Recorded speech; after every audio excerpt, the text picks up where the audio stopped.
previous seasons, but it is going to be the Kufra, a known counter for that Kaja. Let's see though, what's gonna happen in this game. Edok, they use different hero by now. Game 3. It is going to be RRQ HOSHI versus Rebellion Esports. Rebellion Esports, will they be able to retain that moniker? The Kingslayers, they were able to take down the Sky Kings, and next maybe the Kingdom itself, opting to last season, of course. But now, as the junglers, they will try to march and clear their waves. How will the vision of this game pan out, Arashi?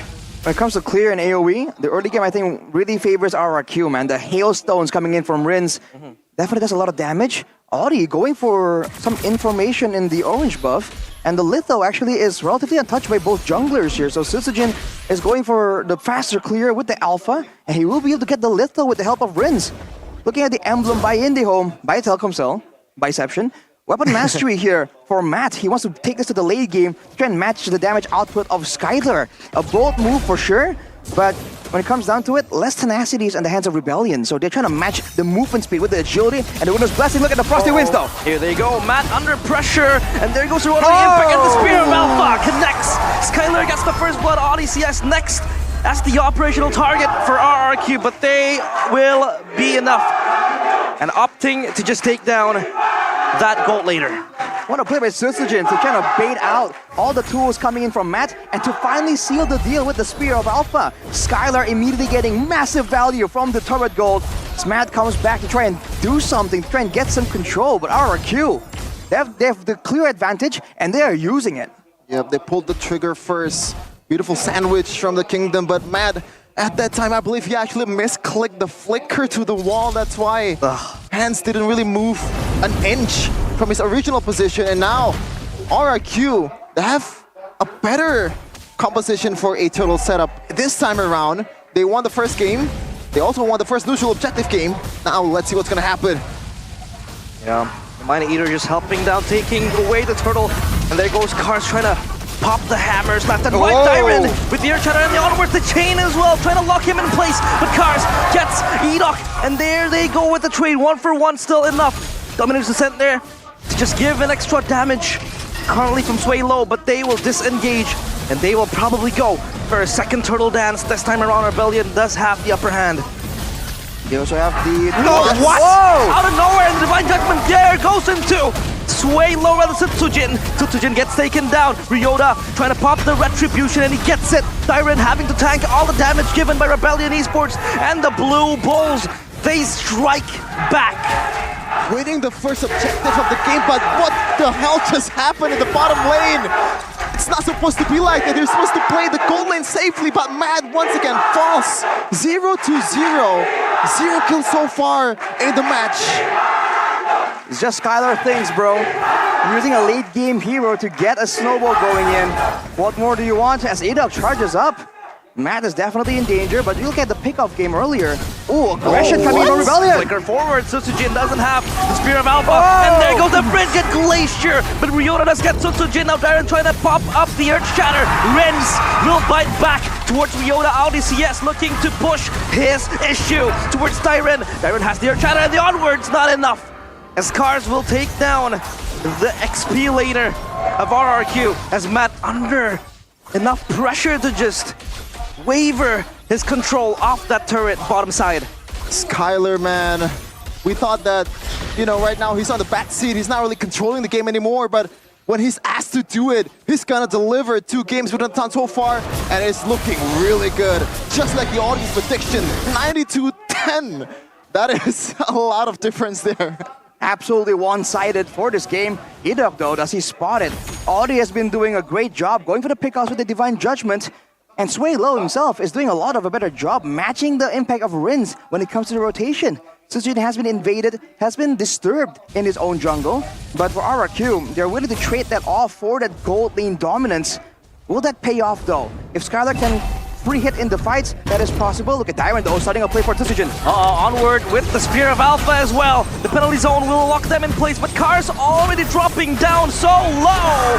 And the Rotary Impact will connect, as Cars having to bite the bullet of getting ganked by 2 players of RRQ. Oh. Hang on a minute, they made a play on the opposite side of the map, so Rebellion immediately go for the turtle, and they get it in exchange for cars.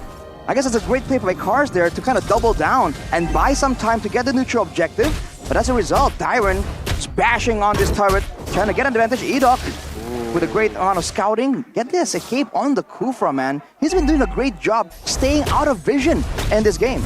Yep. And Rebellion Esports so far a much more competitive game compared to game number 1. And I feel like it has to do something. Oh, Tyrant's Rage connects towards ODCS. He has to fly away with the Nibiru's Passion as well. Divine Judgment towards Edok. With the entropy by Skylar moving forward. Tsujin in the back line, trying to catch towards Waylow. Dominate's Descent able to be popped up, and Tsujin having to flee the crime scene as Edok trying to fish for more. Edok connects the jump towards Waylow. And Swaylow, this time, doesn't escape death. Give this man an initiator. He's gonna initiate. He's gonna get you the kills. Serve it up on a silver platter. Edok so far. A great show, a great performance against Rebellion Esports. RRQ up 1.3.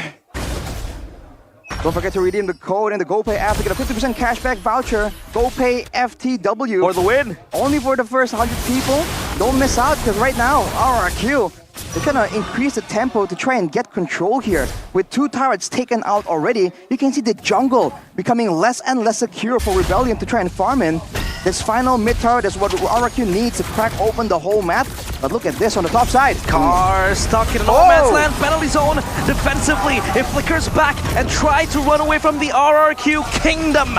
The players just onslaughting. Matt flickers forward, gets Tyron in that process, and there they go. ODCS locking Edok in place. Ryota with the chains connects, and the Frigid Glacier is there. Spear of Alpha traded back. Tsujin not able to kill Ryota yet. And RRQ, they will try to disengage, but this time Rebellion, they go home with the advantages needed, losing Dyron and Edok in the hands of RRQ. Finally, Matt is on the board. They're 1-2-1 so far. And so far, I was gonna say that it's a much more competitive game because ODCS is on his hero, man. That Kaja doing work so far. Hasn't died a single time and getting some of the kills that Rebellion has towards his team. And now another turtle secured for the Rebels. A dominant display in the neutral objective game, 3 out of 3 against RRQ. Seems like RRQ will be trying to let go of this turret, try and get something else in exchange. Already taking away the orange buff from Ryota. They might be able to get the second turret here, but Cars, the absolute menace, man. Such a problem for RRQ when they're trying to go for these trade-offs. Look at Rinse. What? Rinse? Having that passive, trying to survive for so long, but Swaylow gets taken. Or rather takes the life of Rins in that process, but Tsujin does trade it back. Swaylow pops the Dominator's Descent just to try to defend himself from RRQ's aggression. What was that though? Audi didn't get to move at all. He was just ping-ponged like popcorn all over the place. Ryota with the Feather of Heaven though will be having a lot more damage here. If the fight does go the distance, or there is space for him to basic attack with those empowered extra magic damage basic attacks. But RRQ, they're waiting for a moment and they have a chance to try and go for something in the mid lane. The mid tower is definitely where all eyes are on right now. 50 seconds till the next Lord means that both teams are just waiting for a chance, and Edok makes the first move. Oh, he jumps forward, Tyrant's Rage connects towards Cars, but no follow-up. The chain does put Edok in place, and he can't really move that much. But the entropy by Skylar, just trying to pop it defensively. And Ryota, for an assassination, but they will disengage. Holy Crystal for Skylar. Well, apparently Matt is still playing a Beatrix like a Moskov, doing work in the far lane. And that might be the original game plan for Rebellion, even if they were using a Beatrix. This is very interesting, man. And slowly but surely, Rebellion takes control of the game. 300, 200 gold lead. It's not really much, you know, but it's honest work after what happened in the early game. Now the gold swung towards the Rebels. There's just a big difference when it comes to the side lane survivability. Dyron against Cars. Look at Edok though, trying to get out. Litho was secured by Rebellion as well, so the vision game favors them quite heavily. Look at this play though, screening for the Lord, but Cars once again just moves forward. He knows he's too tanky to be shut down. They do screen the Lord. Edok caught, but the penalty zone connects towards the backline. Skylar will entropy backwards, but Tsujin does gets the kill towards Cars, and the Lord now in the hands of Rebellion. The turnaround They're able to slay it down in RRQ.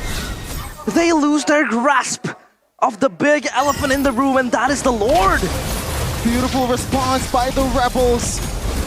They knew that something is wrong and actually goes to the Lord pit and gets what they want. Meanwhile, Oh, there you go, Enoch with the Divine Judgment, but Matt is on fire now. Tsujin comes stuck in the wrong and a hard place. Rin's able to get Ryota, but on a very, very low HP.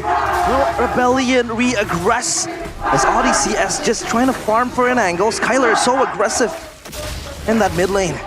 when we thought it was over, they were actually able to make a play over and over again. Usually after you get the Lord, the tempo, the tension just died down, but another kill secure in this match. But almost 1k gold lead for Rebellion Esports, Rashi.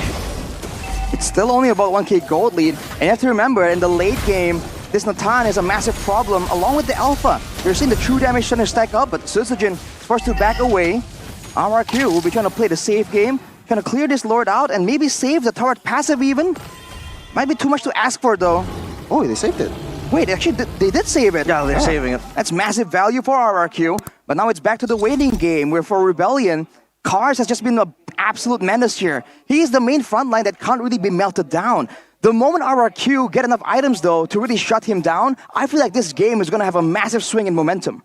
Yep, game fact by Aplikasi Baru Gope throughout ODCS's career. Oh, wait, you have to wait for it because there goes the Divine Judgment. They block in the backline, but there you go, Cars again and again with the penalty zone, trying to rattle the backline of RRQ. Swaylo gets Rins, and there they go with the trade unconditionally. Matt does get Tsujin in place, and Dyron escapes, and he lives to tell the tale, but it's gonna be a bitter one for RRQ. On cue, Rashi, you mentioned Cars tanking the damage. And also the engage, the response is instant. It's just so unfortunate that the engage from Edok did not land. A massive miss there allows Rebellion to have the advantage, and one more turret. 42 seconds until the next Lord. RRQ, they gotta pick and choose their fights carefully.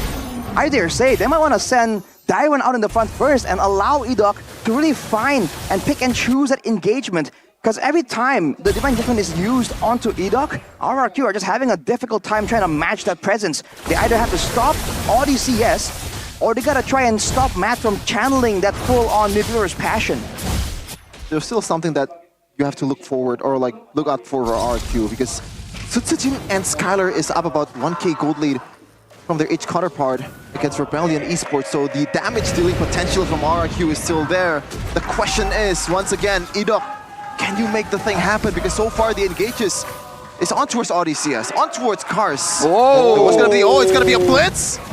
Oh my goodness, they get the Lord. Dyron tries to counter-engage, and again, shrouded in secrecy, Rebellion Esports quietly get the Lord. RRQ left with their pockets empty. The game slipping out from the fingers of RRQ here. It's looking so good, and they do have the damage. But when it comes to the decisiveness, Rebellion are just outmaneuvering RRQ, man. They're doing everything just so much faster, so much quicker. And now with the scouting here, they're gonna immediately zone RRQ out of their own jungle and make this a base fight. With Skylar, with Rins, there's a lot of wave clear still, but Rebellion will definitely make a play happen. Yeah, the Lord marching into the fray here. Turret number 1 in that mid lane, rather. The base turret will be able to just stand tall because they defended pretty well. And this time, Rebellion Esports, they're waiting for the timing to just jump in. Cars will be the front man to deal with the turret this time around. The RRQ hold ODCS with the pull, and Matt does get Dyron as he's able to stack up and rack up the kills. He is the most wanted man in Land of Dawn, but Edok will jump in and the Spear of Alpha is there as Rins will follow up the kill. And our Rebellion Esports, they're forced to flee away. RRQ hold their castle gates. I thought Kufra was supposed to be the counter for a Kaja Rashi, but ODCS, so far, the game fact earlier, he's racked up 8 out of 9 wins in MPL Indonesia. This is the reason why this guy is so much of a menace on this initiator.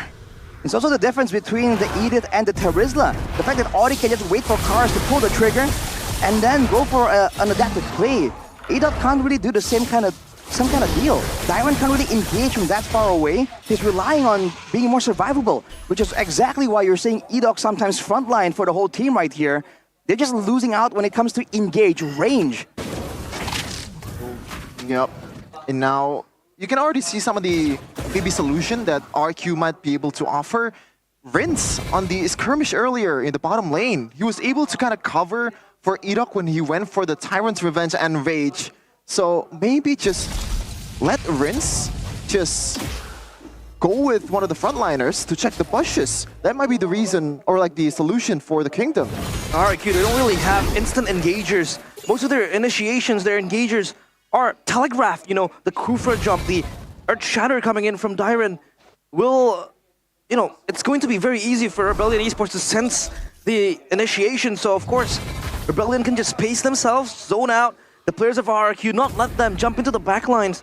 Because again, they don't have that instant backline access except from Edok, you know, with the Tyrant's Rage and the bouncing ball jumping into the backline of Rebellion Esports.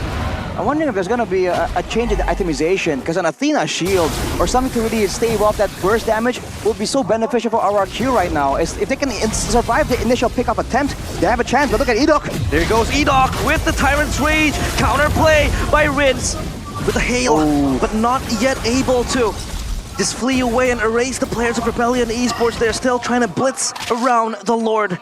It takes two to tango, and this time RRQ doesn't want to dance. That was a lot of resource, by the way, on towards Cars, and he's already full HP. They want to blitz this. Rio's already half HP on the Lord. Tyron! Flicker onwards, and they pop! The penalty zone connects, but Skylar does get the kill, and RDCS will engage forward. Edok still jumping in the backline. Jin does get Ryota, and RDCS alongside Cars, and it's way low, running for the hills. And once again, the Kingdom, they turn the tides around. RRQ gives them an opportunity and they're gonna absolutely capitalize, man. Matt caught lacking, caught slipping. Tyron, the man, just beautifully engaged towards the DPS, was the most important member of Rebellion. That was one of their only win conditions. Take out the Beatrix, remove the damage source from the side of Rebellion. And RRQ found it out of nowhere, and they get the Lord as well. If you thought that they can defend against the Lord so easily, they can play with the Lord easily as well. The AoE from Rebellion is limited only to the penalty zone. Audi can get one person, but it's only one. If RRQ can move together as a team right here, or even orchestrate a three-wave push, this could be a very tough situation for them to try and get out of. RDCS, he has to somehow replicate what Tyron does towards Matt. This time around, though, towards Skylar, that's so far in the faces of a Kaja, in the faces of a Terizla, is still on a 0 death. The exact KDA in the first game. Skylar playing really, really safely so far. Like, how do you go about this? You have a lot of peel also in Tyron and Edok, and now the Lord is about to crash in the bottom lane. Yeah, this Lord just marching, knocking in the doorsteps of Rebellion Esports. RRQ, they don't want to overstay their welcome. RDCS misses the Divine Judgment, and now without an initiation tool, RRQ might just try to expose this base onto themselves. Cars jumping in, but Edok with the Tyrant's Rage, and Cars having to bite back.